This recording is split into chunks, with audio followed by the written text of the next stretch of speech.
अस्सलाम वालेकुम। उम्मीद है आप सब लोग खैरियत से होंगे। पिछले लेक्चर में हमने आपको अमेज़ोन प्रोडक्ट हंटिंग के बारे में बताया है। आज का जो लेक्चर है वो भी प्रोडक्ट हंटिंग के बारे में आपको बताते हैं। मेरा नाम है अली दरान। चलते हैं नेक्स्ट लेक्चर की तरफ।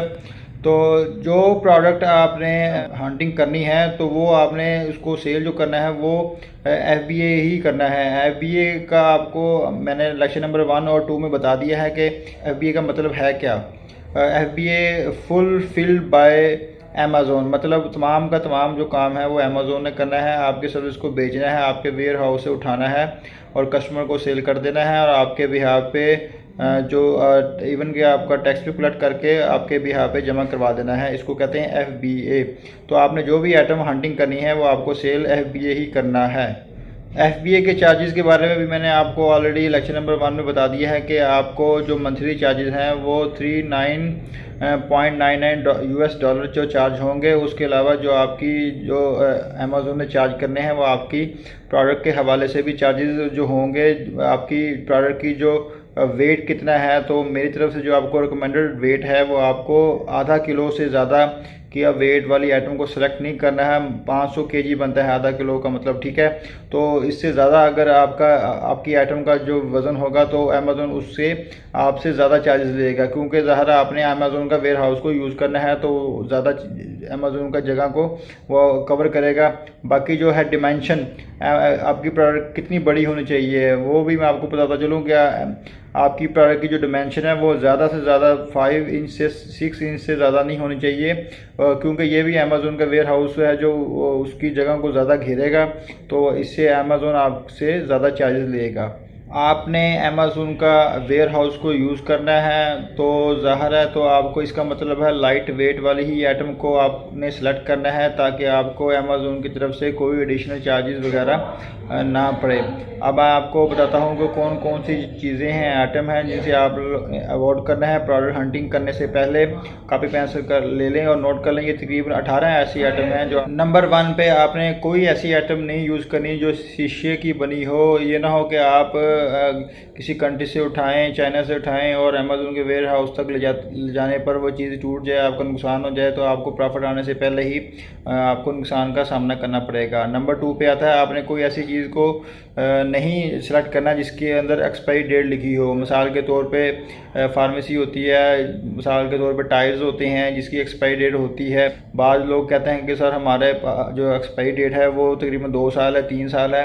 तो ये बात तो ठीक है, लेकिन अगर 3 साल गुजर गए तो आपकी प्रोडक्ट अमेज़ोन में पड़ी एक्सपायर हो जाएगी और आपको फ्री में अमेज़ोन को चार्जेस करने पड़ेंगे। और बाज़ चीज़ें ऐसी होती हैं जिनकी एक्सपायरी पर जो है ना अमेज़ोन आपसे कुछ सर्टिफिकेट वगैरह मांगता है जिसके आपको अलग से चार्जेस देने पड़ेंगे, वो भी आपको आपके रेवेन्यू जनरेट में आपको मुश्किल का सामना करना पड़ेगा। नंबर 4 पे फूड वाली कोई आइटमें आपने सेलेक्ट नहीं करनी, ठीक है, जिसकी एक्सपायरी डेट बाज़ लोग कहते हैं जी हमारे फूड की आइटमें हैं उनकी एक्सपायरी डेट 2 साल है, 3 साल है। तो मेरे भाई आप लोगों ने फूड की कोई ऐसी आइटम जो है वो प्रोडक्ट हंटिंग में सेलेक्ट नहीं करनी जिससे आपको आगे चल के प्रॉब्लम का सामना करना पड़ेगा।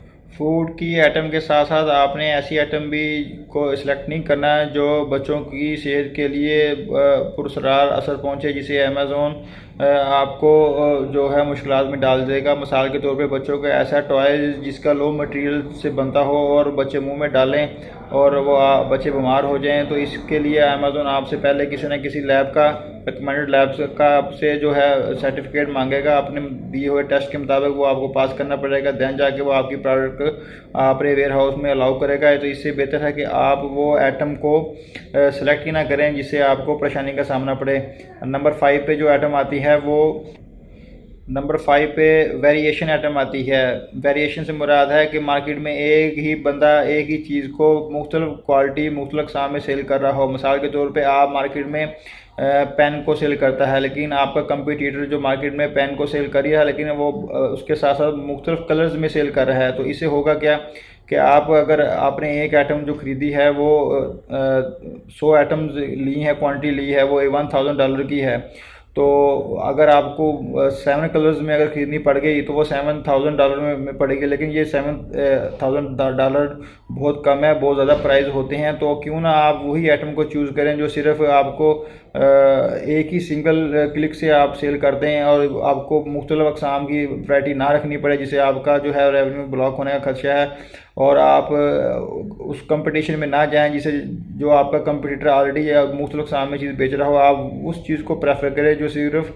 आपको सिंगल ही आइटम को सेल करना पड़े। नंबर 6 पे आता है प्रोडक्ट रेटिंग। आपने वो आइटम को सिलेक्ट नहीं करना है जिसकी प्रोडक्ट रेटिंग बहुत ज़्यादा कम हो। मिसाल के तौर पे आप बहुत सारी आइटमों को देखते होंगे कि जिनकी प्रोडक्ट रेटिंग लिखी होती है, आप देखेंगे 1 से लेकर 5 तक, इनसे वो 5 स्टार लगे होते हैं, जिसपे मोस्टली आइटमों के 3 स्टार होता है, 4.5 होता है, बहुत सारी मोस्टली आइटमों के 5 स्टार होते हैं। तो मेरे अपना व्यूवर्स, आप लोगों ने जस्ट जिनके 4.5 स्टार्स हों या 4.5 स्टार से अब 5.5 ही हों, तो उन आइटम को आपने रिकमेंड करना है। ये आइटमें जो सर्च इंजन में ज़्यादा आती हैं, जिनकी सेल्स ज़्यादा होती है, जिनकी क्वालिटी ज़्यादा अच्छी होती है और आपको जो अमेज़ॉन की तरफ से कोई मसला परेशानी नहीं का सामना नहीं करना पड़ेगा। नंबर 7 पे आता है पेंटल प्रोडक्ट। ऐसी प्रोडक्ट का जो मोनोग्राम या ऐसी प्रोडक्ट या किसी ने पेंट की हो, किसी ने उसका लोगो बनाया हो, मार्केट में वो चल रही हो, आप उसको उठा के कहते हैं कोई मसला नहीं है यार, इस प्रोडक्ट को हम सेल कर देते हैं, तो ये वेरी डेंजरस साइन है। ये काम आप लोगों ने नहीं करना है। ऐसी प्रोडक्ट को प्रोडक्ट हंटिंग के तौर पे आपने नहीं आपने यूज़ करना है। अगर ऐसा किया तो आप हो सकता है कि अमेज़ॉन आपका अकाउंट को सस्पेंड कर दे और हो सकता है कि जिसकी आप जो है प्रॉपर्टी को यूज़ कर रहे हैं वो आप पर लीगल केस कर दे, तो आपको आगे जाके बहुत सारा परेशानी का सामना करना पड़ेगा। तो ये काम आपने नहीं करना। नंबर 8 पे आता है ट्रेंडिंग आइटम। बहुत सारी आइटमें होती हैं जो मार्केट में नहीं आती हैं, वो ट्रेंडिंग में आ रही होती है, फर्स्ट टाइम आ रही होती है, वो आप लोग देख रहे होते हैं कि यार ये आइटम जो है पहले तो नज़र नहीं आई, तो आजकल ये बहुत ट्रेंडिंग में आ रही है। तो वो ट्रेंडिंग वाली आइटम को आपने जो है सिलेक्ट नहीं करना है, क्योंकि ट्रेंडिंग वाली आइटमें वो बस जस्ट थोड़े ही टाइम के लिए वो ऊपर आती हैं, उसके बाद वो नीचे चली जाती हैं। अगर आपने ट्रेंडिंग वाली आइटम को बल्क में ऑर्डर दे दिया, तो अगर वो आइटम का जो है सर्च में नीचे आ गया तो आपको बहुत सारी मुश्किलात का सामना करना पड़ेगा। नंबर 8 पे फैशन वाली आइटमें आती हैं, क्योंकि फ़ैशन वाली आइटमें ट्रेंड के मुताबिक चलती हैं।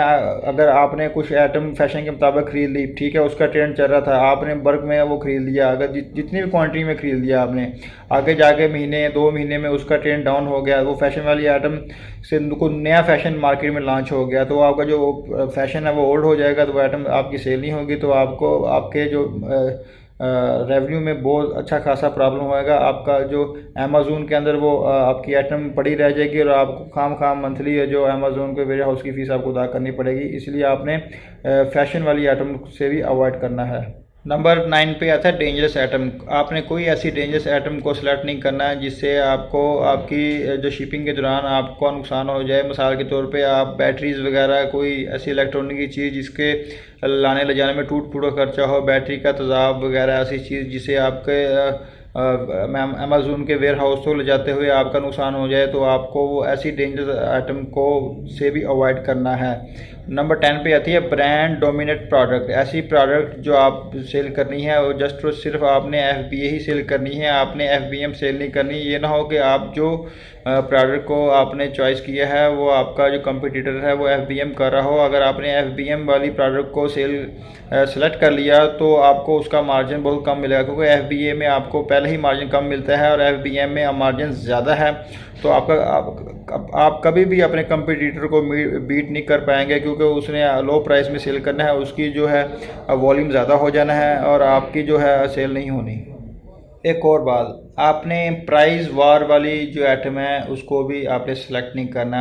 कोई एक नई आइटम मार्केट में लॉन्च हुई है जिसकी जो है कीमत है वो $15 लॉन्च हुई है, आपने उसको सेलेक्ट कर लिया और थोड़े दिनों में उसकी जो प्राइस है वो $9 हो गई है, तो ये बहुत इशू होता है, आपके जो है इन्वेस्टमेंट को लॉस होने का खतरा है। तो आपने इस आइटम को भी अवॉइड करना है जिसमें प्राइस वार हो, जो कंपटीटर आपस में कोई $15 का सेल कर रहा हो, कोई $13 की सेल कर रहा हो, कोई $10 की सेल कर रहा हो और वो आइटम आगे जाके वो $5 में सेल हो रही हो, आपने ख़वातीन की आइटम से भी दूर रहना है। मिसाल के तौर पे आप को पता है ख़वातीन में ये आदत होती है कि अगर उनको पसंद ना आई तो वो आपको रिटर्न करेंगी तो आपको रिटर्न वाली ज़हमत से उठाना पड़ेगा।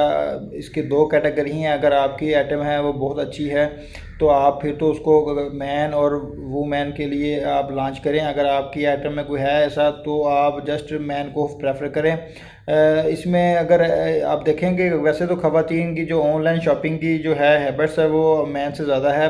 ज़्यादा जो ख़वातीन ही ऑनलाइन शॉपिंग के ऑर्डर करते हैं, लेकिन फिर भी इनमें एक आदत होती है जिसमें इनको अगर चीज़ को पसंद ना आई तो ये फ़ौरन रिटर्न की तरफ जाती हैं, अपने पैसे वापस लेना प्रेफर करना पसंद करती हैं। मैन लोगों की जो मसरूफ़ियत की वजह से वो उनका जो रिटर्निंग की तरफ दिमाग ही नहीं जाता, उनके पास टाइम ही नहीं होता कि वो आपकी आइटम को रिफ़ंड करवाएं। आपने गारमेंट्स की आइटम की तरफ भी जो है नहीं जाना, उसे अवॉइड करना है, क्योंकि गारमेंट्स में बहुत सारी जैसे मिसाल के तौर पे शर्ट्स होती हैं, वो लार्ज है, एक्स्ट्रा लार्ज है, शॉर्ट है, छोटी है, बड़ी है, तो आपको बहुत सारी कैटेगरी है जो आपको रखना पड़ेगी, तो इससे आपका जो है इन्वेस्टमेंट ज़्यादा लगेगी। तो आप सिंगल आइटम वाली को ही आपको सपोर्ट करना है। मैं आपको सिंगल आइटम वाली ही प्रेफर करूँगा, आप तो लिहाजा आपने गारमेंट से भी अवॉइड करना है। ये सारी इन्फॉर्मेशन सुनने के बाद मेरे दोस्त मुझसे पूछेंगे कि भाई अगर हमने इन तमाम चीज़ों की अवॉइड करना है, ये चीज़ें आइटम नहीं हमने प्रोडक्ट हंटिंग में सेलेक्ट करनी है, तो कौन सी आइटम है जो हमने इसको सेलेक्ट करना है। तो मार्केट में बहुत सारी आइटम अवेलेबल है। आगे जाके हम आपको प्रोडक्ट सिलेक्शन और सोर्स के बारे में भी बताएंगे। तो लेक्चर नंबर 4 में मैं आपको बता चुका हूँ शॉर्ट टेल आइटम और लॉन्ग टेल आइटम। तो इन कैटेगरी को हम सर्च करेंगे, आगे जाके हम वॉल्यूम देखेंगे, हम कीवर्ड्स के थ्रू सर्च करेंगे, कीवर्ड में कितना वॉल्यूम है, कितनी जो है आइटम है वो सर्च में ज़्यादा आ रही है, उस पर आपको सिलेक्शन मिल जाएगी। तो आगे जाके हम आपको प्रैक्टिकल करके दिखाएंगे। तो नेक्स्ट जो लेक्चर है ये भी हमारा जो है वो प्रोडक्ट हंटिंग का ही है, क्योंकि ये लेक्चर 2 लेक्चर में ये अभी तक कंप्लीट नहीं हो सकता है। आगे जाके 2-3 लेक्चर और मज़ीद प्रोडक्ट हंटिंग के बारे में आएंगे। तो आप मिलते हैं अगली वीडियो तक, तब तक के लिए हमें इजाज़त दीजिए। आप अपना, अपने घर वालों का, अपने इर्द गिर्द के लोगों का ख्याल रखिएगा। पाकिस्तान जिंदाबाद।